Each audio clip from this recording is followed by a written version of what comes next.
Hey, hello viewers. We want to take viewers from various fathers in our church so that you can know what it means to be a father. So actually we are going to look for viewers, opinions from different fathers so that we can actually give you what it means to be a father. Thank you guys for watching.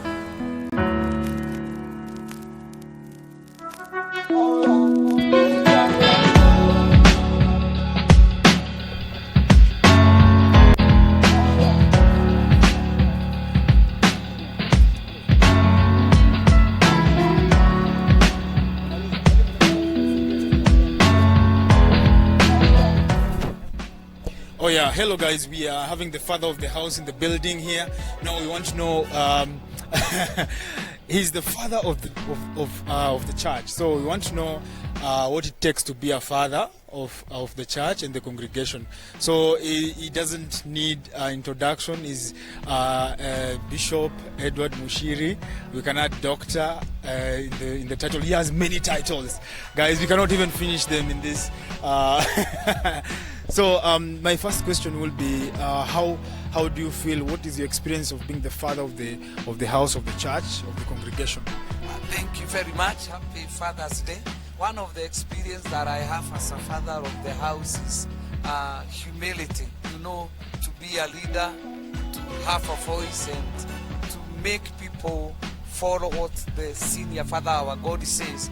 That basically that is the most important thing that I find in my life, and also being a good example, a role model in prayer, in the word, and in everything that God tells us. That has made me to feel that I'm a father according to the work of God. You know, it's all about calling. And again, a father is an obedient figure.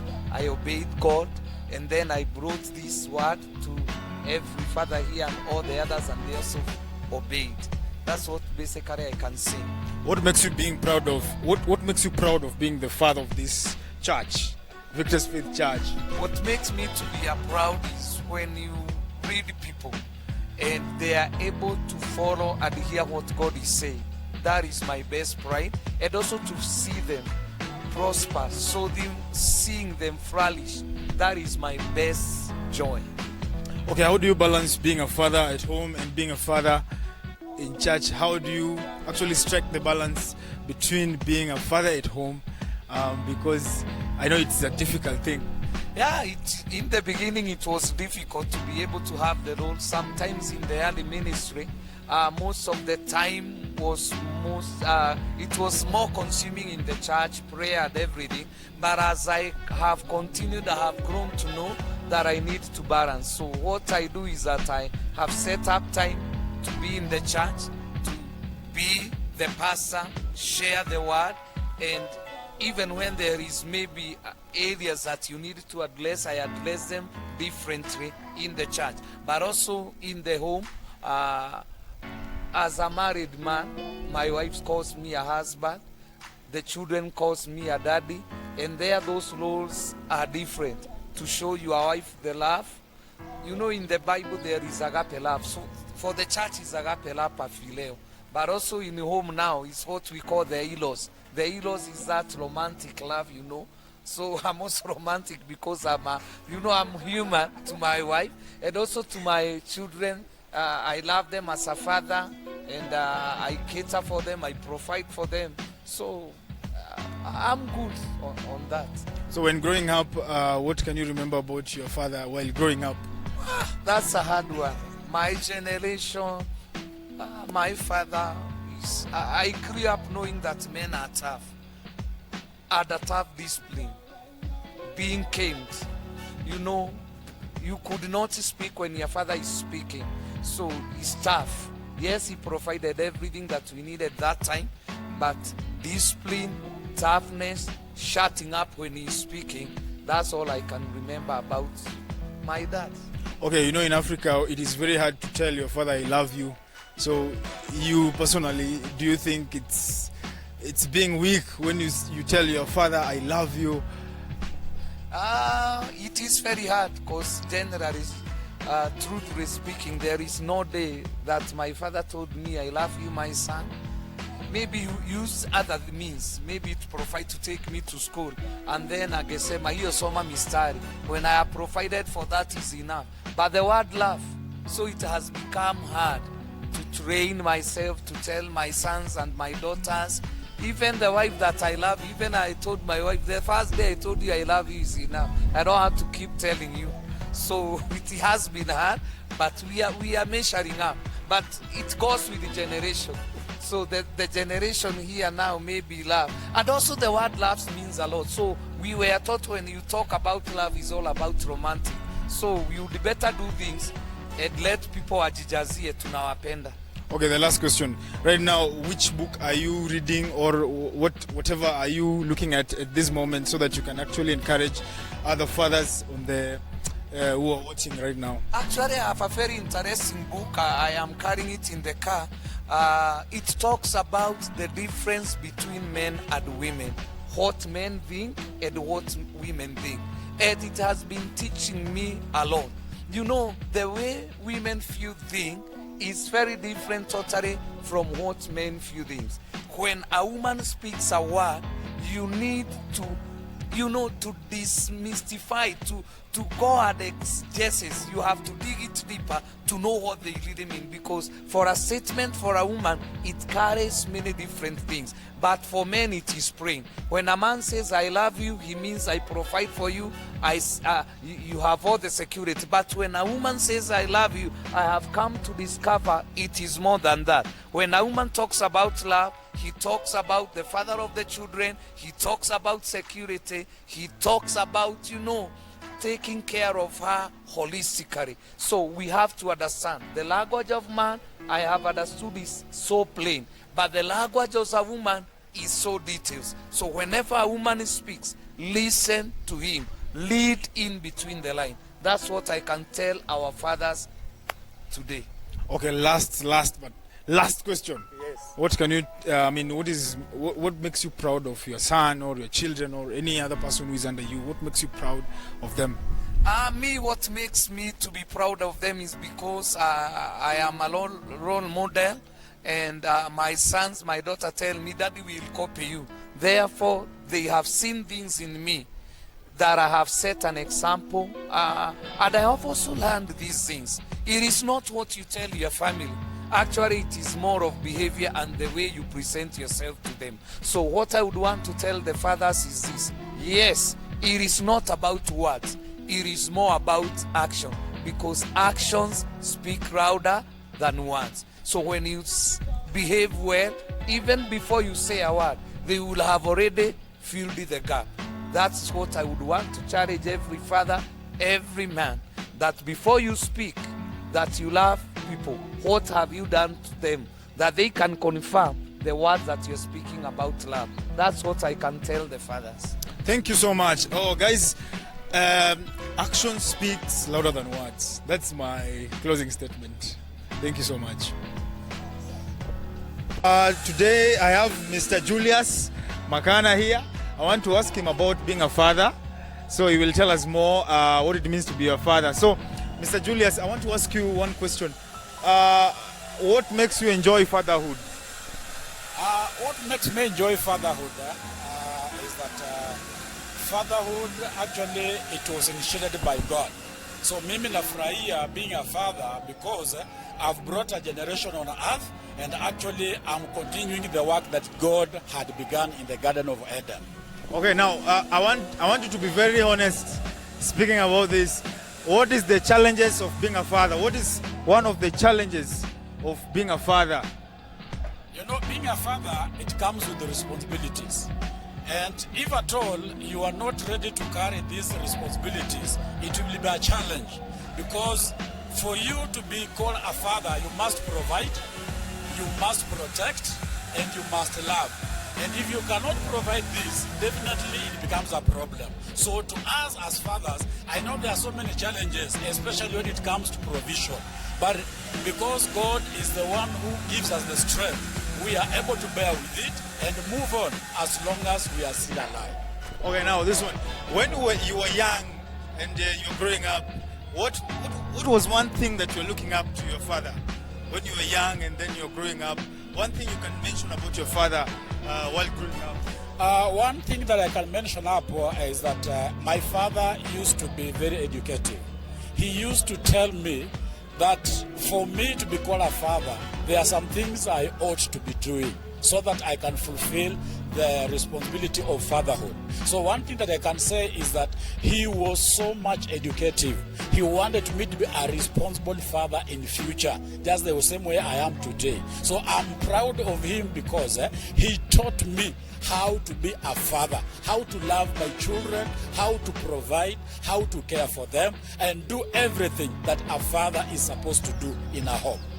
Okay, one last one. Are you proud? What are you proud of your children? Like something you can mention about your children that makes you proud of being a father. One thing that stands out is that I have brought up my 6 children in a very godly way. And as we speak, I'm a grandfather of 2 grandchildren. So I've brought up my children to love God, to respect all the elderly, to respect everyone who is above them. Because one of the things that I have realized is that the current generation, children don't respect the elderly. And I have brought up them today. If you speak or you talk to my son, he will address you as if he's addressing or he's talking to an elderly person. So I'm proud of them because they are respectful and they hear to the word of God. Okay, thank you, Julius Makana. I will actually invite somebody else, Mr. Elder Sandagi. Elder Sandagi is also a father, and I want I'll ask Elder Sandagi a few questions also about fatherhood so that you can actually know whatever happens in being a father. Okay, now my first question to Elder Sandagi is, according to the way fatherhood is being viewed in Africa or in Kenya as an African father, what is your first advice to any African father who is raising children in Africa or in Kenya? First of all, I appreciate to be a father today, a father of 3 children. I also appreciate my father who bore me and brought me in this earth. I appreciate how he nurtured me, how he brought me up, how he instilled discipline in me to see to it that I'm the right kind of person he wanted me to be. One thing about African childhood and African fatherhood is that in African culture, we really value the culture of our African people through the respect that our children give their parents, through the obedience they hear from them. Apart from having our Heavenly Father whom we grace the most obedience from, we also believe that as an African child, you should enjoy the benefits that comes from your father, the nurturing, the education that comes from your father, the discipline that you instilled from your father. We also believe in African culture that children who are brought up through that nurture, through that modeling, comes out to be the best also fathers, the best workmanship, the best children in our world today, in the society today. Okay, thank you. You mentioned about discipline. How do you discipline your children? Like, akikosea hapo, you finish with him there, ama unampatia warning? What is the best way forward as a father? As a father, discipline comes in different forms. First, you have to hear your child. You have to identify the mistake which he or she has done. You have to correct him, either through caning, either through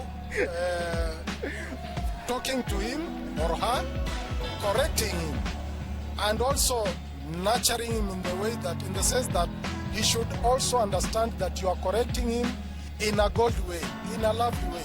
You correct him or her because you love her or you love him, not because you hate him.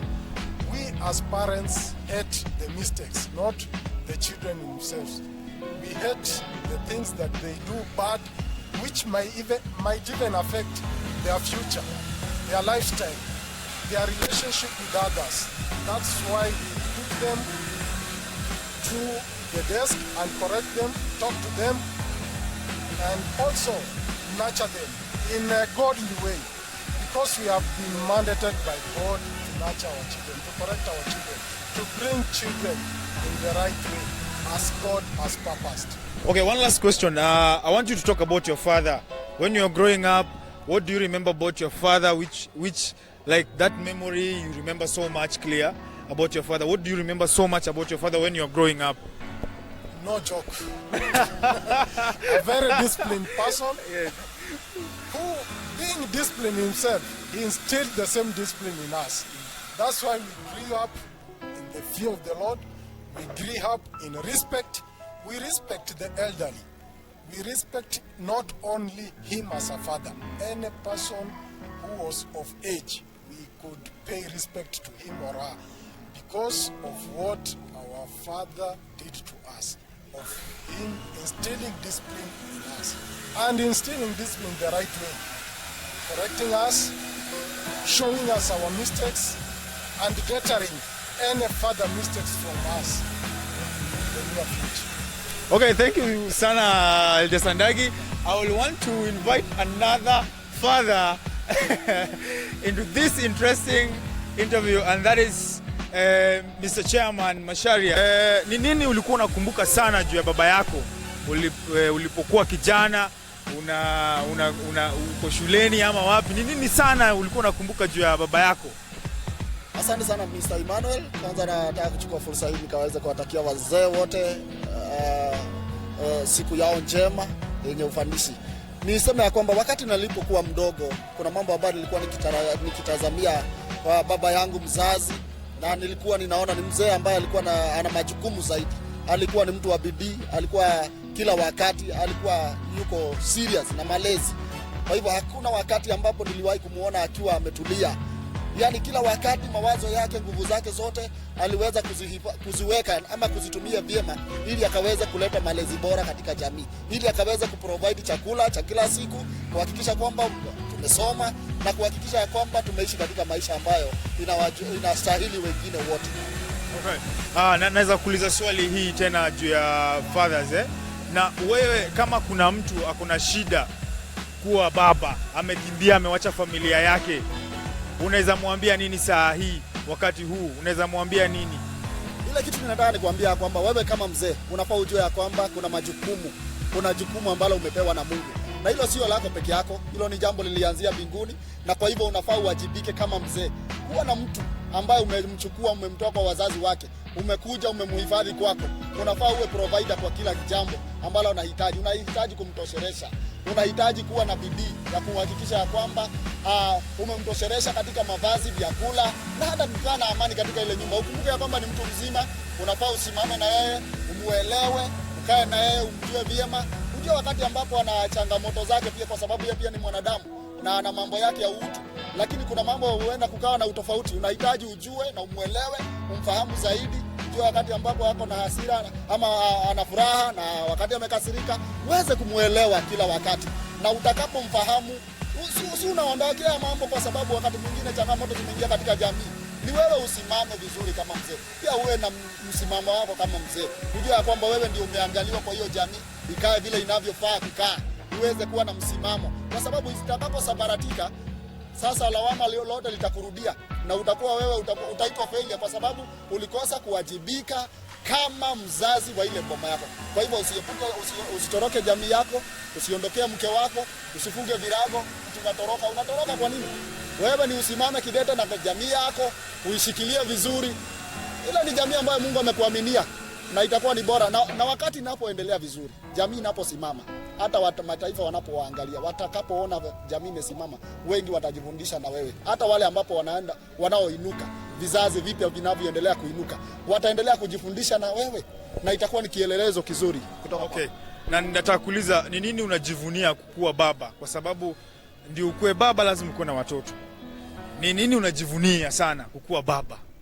Kwanza najivunia kuwa baba, na hilo ni jambo ambalo ninafurahia zaidi, kwa sababu pia niko na watoto wangu. Ninapata heshima kutoka kwa watoto wangu, Ninafurahia ninaposikia wakiniita dadi, ninafurahia mama akiniheshimu kama baba wa hiyo nyumba, na hata inanipatia ile motisha ya kufanya kazi na kuwashughulikia zaidi, kwa sababu nyumba isipokuwa na heshima, mzazi ama mke ama watoto wasipokuheshimu kama baba mzazi wao, usiposhughulika, usiposimama na wao vizuri, usipowalisha vizuri, hakutakuwa na ile heshima. Kwa hivyo inahitaji wewe pia ujibidishe zaidi, utie maanani katika mambo yako yote, na zaidi ya yote kwanza weka Mungu mbele, manake jamii bila Mungu haiwezi kasimama.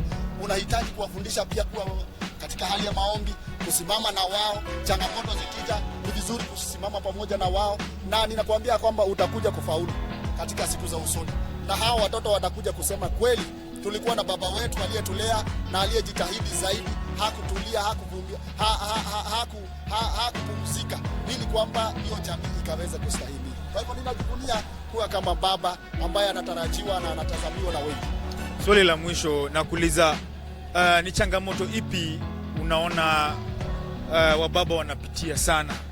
Ni changamoto ipi unaona hata kama wewe kama baba, ni changamoto ipi ilikupata ulipokuwa baba? Wakati mwingine changamoto hazikosi hapa na pale, sababu jambo la kwanza, wakati mwanaume hana kitu kwenye mfuko wake, hiyo inakuwa ni mojawapo ya changamoto, na ni jambo ambalo pia huwa linashusha mtu na anaweza akajiona kana kwamba hana dhamana yoyote.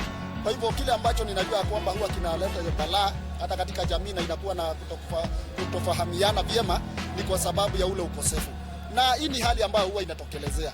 Wakati mwingine unapata, wakati mwingine hauna, na unafaa kujielewa na kujijua ya kwamba ni leo tu hauna, kesho utakuwa. Ni leo uko chini, kesho utainuka. Kwa hivyo haufai kuondokea mambo, haufai kujiepusha na mambo mengi. Na kitu ya kwanza nikuambie na nikueleze ninapoendelea na hili jambo, ni ya kwamba ni vizuri pia uangalie pia marafiki zako, wale ambao unayoshiriki na wao.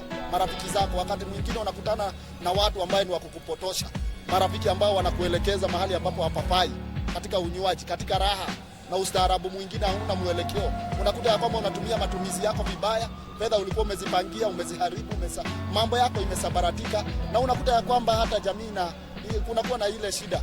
Na unaposimama na jamii yako vizuri, unaposhikilia mali zako vizuri, kuwa mtu wa bidii na uweze kuwa na plan na mambo yako, hapana kufanya tu mambo kiolela olela, hapana angalia wazee wengine wanafanya yale mambo, unajiwekelea mizigo mizito ambayo uwezi ukajimudu wewe mwenyewe. Enenda kulingana na kiwango chako, wacha kubeba mzigo ambao uwezi. Ile ambao uwezi wewe wachana nayo, kesho inakuja. Fanya ile ambayo utaweza kwa wakati ule kulingana na ule uwezo uko nao.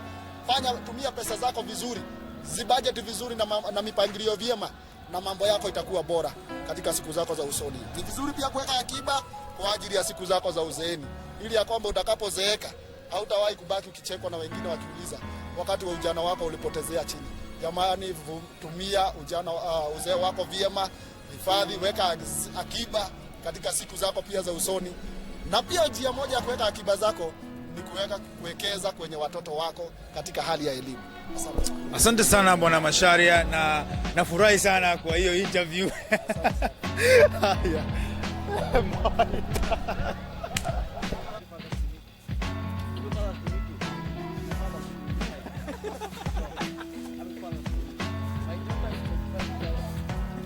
We have Dennis with us here, and we want him to tell us about his father for just a moment in this special feature of Happy Father's Day. So Dennis, tell us 2 or 3 things about your father that maybe you see them standing out from him. Okay, mi kizungu acha tu niongee tu yenye nimezoea. It's okay, lugha ya taifa. Sawa, mi Kenya naweza semea my dad ni yule mzee mwenye amemtoa mbali. Unaona tunaweza sema their fathers and their dads. Tuseme baba ni yule tu mwenye amepata mtoto kulea nini, lakini a dad ni mwenye anateka sana. Bring up kwa njia ya kanisa, mali amenifanya makosa, aja spare ile road, ile ameniweka vizuri, ile inafaa hivyo, ile inafaa. So mimi Kenya naweza mwambia ni dad, nakupenda, I love you so much, thank you for everything that you've done in my life. You have brought me up in such an amazing way. You are such a very great role model in my life. Thank you very much. Yeah. So would you bring up your children the same way your father did? Or what do you think about it?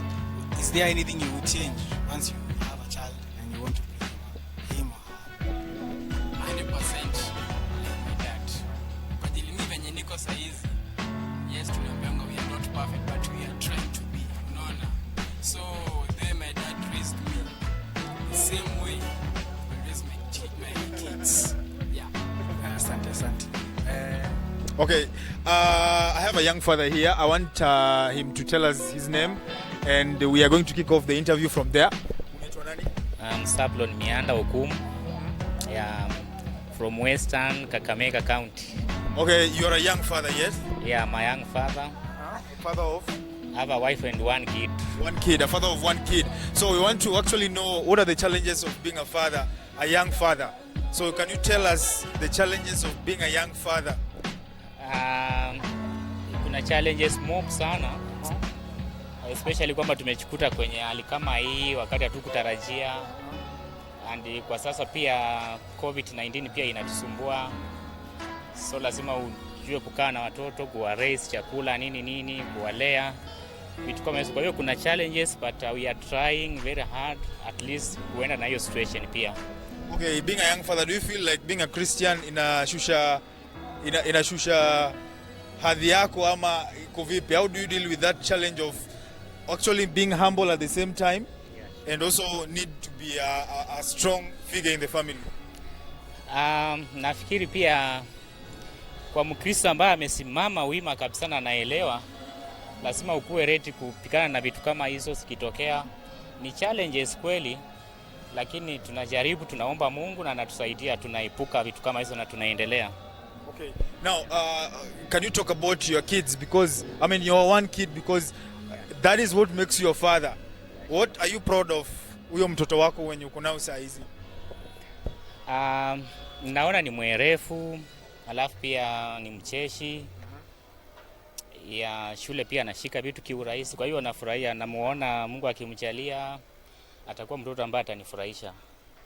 Yeah. Okay. Unamuombeanga huyu mtoto wako specific? Yeah. Nataka useme ukweli, sitaki kudanganya hapo kwa kamera. Unaombeanga mtoto wako? Ama kama uombei utaanza kuombea? Yeah, namuombea. Kila mara namuombea. Yeah, namuombea. Okay, swali ya mwisho ni ulikuwa na baba ama ulilelewa na baba? Na kama ulilelewa na baba, ni nini unaweza kumbuka juu ya baba yako? Nimelelewa na baba, na babangu alikuwa mkali sana. Ya vile ametulea, licha ya kwamba tunatoka in a very humble family, lakini pia kutokana na ile ukaribu na anatuonyesha kwamba fanya hivi na usifanye hii. Nashukuru hivyo pia. Kwa hiyo naamini kwamba nikimlea pia hivi anaweza fika mahali nimefika. Kwa hivyo tumelelewa vizuri pia, ndio maana naona pia nitamlea vizuri. Asante sana bro. Yeah, God bless you. Father's Day, and just want to know how my brother Manifest is. Man, are you crazy? Yeah, and how I want him to tell me something. I want to tell me something about his dad. How much does he appreciate his father? Mr. Manifest, can you tell me something about this Father's Day thing? Oh, yeah, my father is a superman. He's a superman. Does he have those? Does he fly? Actually, I thought like that when I was young. Oh, I thought yeah. she would fly, Yeah. beat everyone. Of course, my father was the strong guy. Okay. Why? Okay. Yeah. So, do you love your dad? So much. So much. Yeah. And are there things that you like your dad to change? Where? No. I love him the way he is. The way he is. And will you bring your own kids up like your father, or? Exactly. I mean, I would love to. Much You love to. And do you love the life the way you are being brought up by your parents? Will you bring up the same way your kids do? Yeah, I mean, I definitely will try to do my best, because I know my father really had hard time also. But then he actually did his best.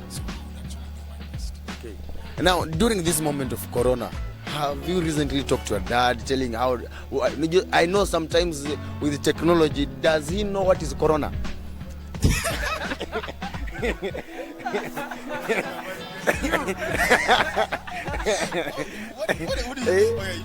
My father is a tech guy. He's a tech guy like me. So. Okay. So as father son. Yeah, I mean, he's a tech guy. He's also a pastor also. So, Okay. I mean, he understands everything. He knows these things. Yeah, and I talked to him yesterday. So we are cool. You are cool. Yeah. That's all right. That's all right. Okay, that's good. Yeah, thank you so much, brother. I know that his father knows about Corona. Yes, I love you. Not Corona, but it's Corona. So we understand. Thank you so much, guys. So niambie. Okay, tuko na Mr. Chairman Samia in the area. Now I want to talk with Samia about Father's Day. So Samia, I want to know, were you raised by a father or what can you talk about your father? Okay. I thank God, first of all, because I was raised by my two parents, my dad and my mom, both of them. And it's a good thing to have both parents there. Father figure, I need also I'm a man. So there are things that I learned from my dad. And also from my mom, there are things I learned from them both. So I was raised by them both. Okay, you talked about learning things from your father. So what did you learn from your father? One thing that you can actually remember that you learned from your father that you're carrying up to date. Okay, one thing I learned from my father is the thing is that he taught me how to be serious with myself, being serious with myself, and being serious with life, because life is serious. You have to be serious with it.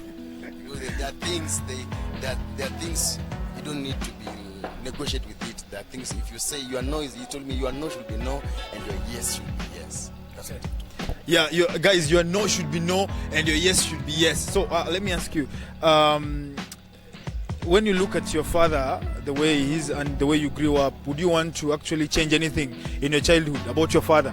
Would you want to change anything about him, like the way he was actually nurturing you? Is there anything you really wanted to change? The years I've lived and the age that I have right now, I can't change anything. I couldn't, because if I could change, it's gonna favor me. But since it was supposed to be that God made him to be that way, so I can't change. I can't add anything. I can't reduce anything.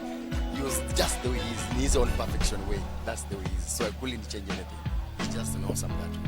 Can you tell your father, I love you? Yeah, I can tell my dad. Like you can walk to him and say, I love you. I can hug him so much. Dad, I love you so much. I can hug him really. When was the last time you talked to your dad? Okay, apparently, kitambo, yes. Man, you should talk to your dad. I talked to him. Okay, over the phone, but seeing one another, it's long. It's long. Yeah, like the last time you talked, you called him was. Yeah, we normally talk, but anajua there are things that okay you can't say, but say some of it, but we talk. That is awesome, man. Thank you for that interview. I mean, we shall actually, you make sure you wish your father a happy Father's Day. Thank you. Cheers.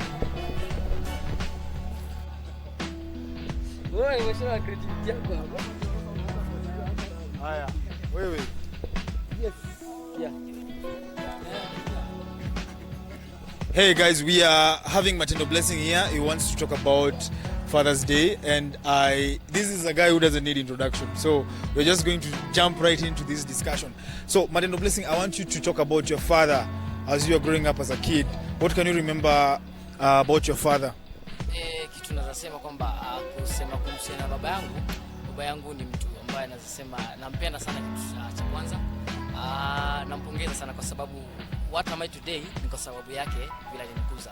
I can say that nililelewa kwa madhabahu mpaka sasa hivi kwa madhabahu kwa ajili yake na mama yangu wanishika pamoja. So leo tunazungumzia juu ya Father's Day. So sana nampongeza kwa sababu alinilea vile alikuwa anataka, na hivyo ndo nilivyo mpaka sasa hivi. So nampongeza sana kwa sasa hivi. Okay, do your father support your music career? Ama venye ulianza muziki babako alisema nini siku za kwanza, ama siku za kwanza venye ulianza muziki tu hivi babako alikusupport ama ilikuwa vipi? naweza sema iko ngumu kwa sababu nilianza nikiwa high school so ikawa ngumu kwa sababu walikuwa wanaona jamaa anaenda kimakosa kwa sababu walikuwa wanataka sana nisome kwanza. But unfortunately nilipomaliza yeye ndo alikuwa mtu wa kwanza kunisupport. Hata sasa hivi nikingojea hivi nikikaa sijatoa vile ananiuliza kuna shida yote, unajua? Ananiuliza kuna shida gani? Umetoa nyimbo gani? Unaona? So mimi namshukuru sana kwa sababu ananisupport mpaka leo ananisupport. Mpaka wale tunazungumza hivi ananisupport. So tunaweza sema hivi venye babaka amekulea ndio utalea watoto wako. Exactly. Hiyo basi ndoto yangu sana. Mimi vile nilelewa kwa madhabahu, watoto wangu hivyo wanastahili niwalee hivyo. So mimi vile nimekuzwa nikimjua Mungu, nikimjua kwamba Mungu ni huyu ambaye tunaabudu sasa hivi, ndivyo watoto wangu nitawakuza. Kwa hivyo hata jiko langu pale lilipo, nijue kwamba pia lazima tukuze watoto wetu kwa madhabahu. Umesema jiko. Okay. Nataka kuongea about punishment. Punishment. Baba yako alikuwa ule anapenda mimi watoto wangu wachapwi ama ilikuwa vipi? Kusema kweli sidanganya mbele ya kamera. Sijui baba yangu alichapa lini. To be honest. Are you serious? You've never been caned? Yeah, nilikuja kuambia siku moja tu story kadogo. Niliambia tu baba yangu alichapa siku moja tukienda Mombasa, nikaona sigara jamaa anavuta sigara, nikataka nikalilia ile sigara sana, nikataka kuifuta. Hapo babangu ndo alinichapa nilipofuka Mombasa. Na sijui nini. So mpaka wa leo sijui alinichapa nini. Siwezi kumbuka to be honest. So, but my mom. So your mom was the disciplinarian. Baba yako mzee unapendwa sana na babako. Ukweli ananipenda sisi ndanganya. Asante sana man. Okay, fine. Okay, what is your name? My name is Ezra Promise. Yeah. Is that your name that father gave you or my mother? Yeah, my father. Literally my father. My father. Okay. I want to ask you, when was the last time you talked to your father? Oh, the last time I talked to him was yesterday. Yesterday? Yeah. Over the phone? On phone call, yeah.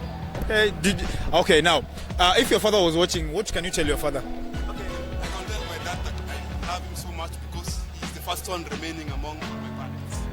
Oh, so you only have your father? Yeah, my dad for now. Only having my dad. Okay, what makes you proud of your father?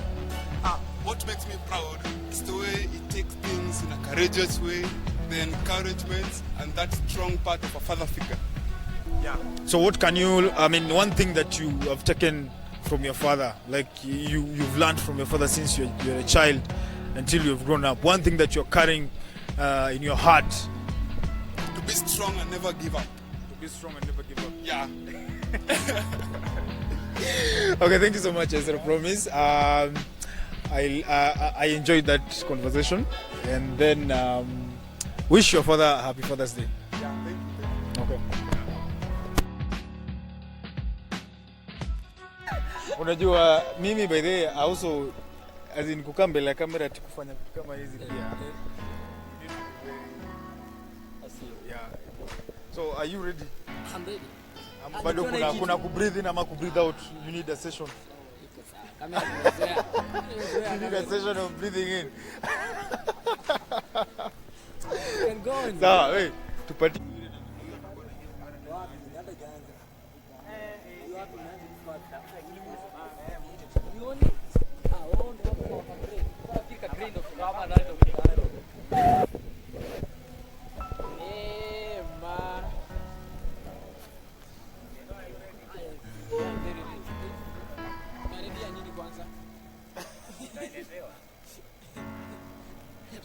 What are we ready today?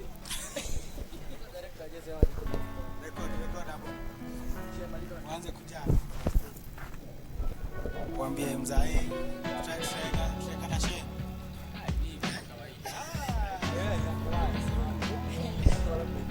Una record?